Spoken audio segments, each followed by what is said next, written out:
Hi, my name is Megan Grimm, and today I'm going to be discussing why standardized testing is not beneficial.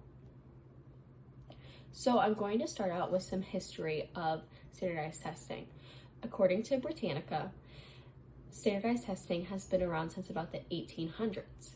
In 2002, standardized testing became mandated across the United States.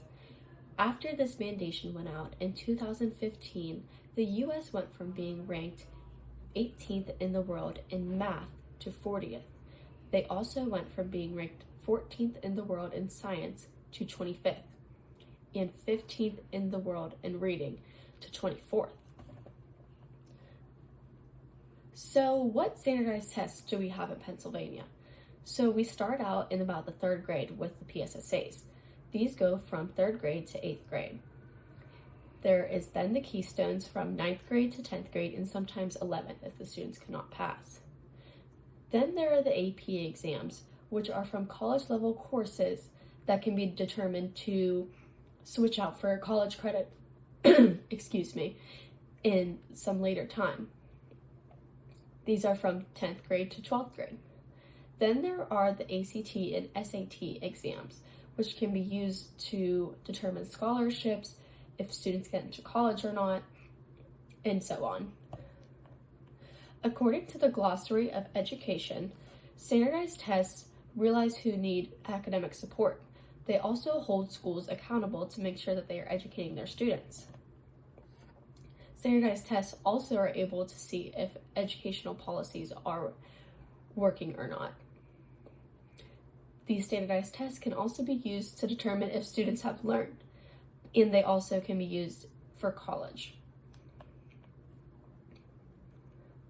Why should we not require standardized tests?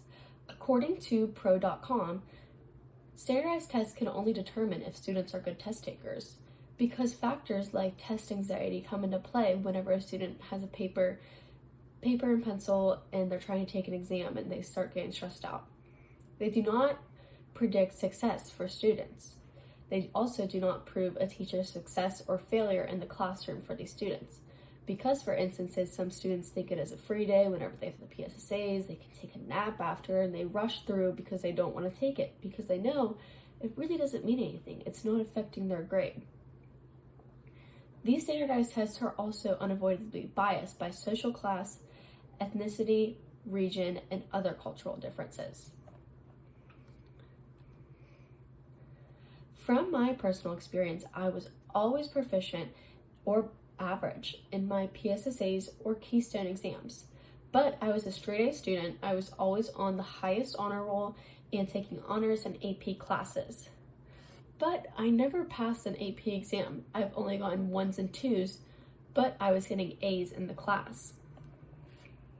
My standardized test scores for my ACT and SAT also do not show my academic achievements. I got a 25 on my ACT and a 1090 on my SAT. It doesn't make sense to me whenever I was ranked 7th in my class, but I was doing so average on my standardized tests my whole life.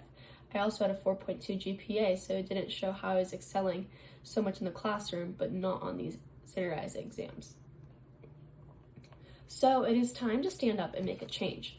According to the Prodigy Education, students take about 100 standardized tests from pre-K to 12th grade. This is taking away from valuable instruction times, as these tests can take over days to do, and they take away from full days of learning, and we only have so many days in the classroom a year.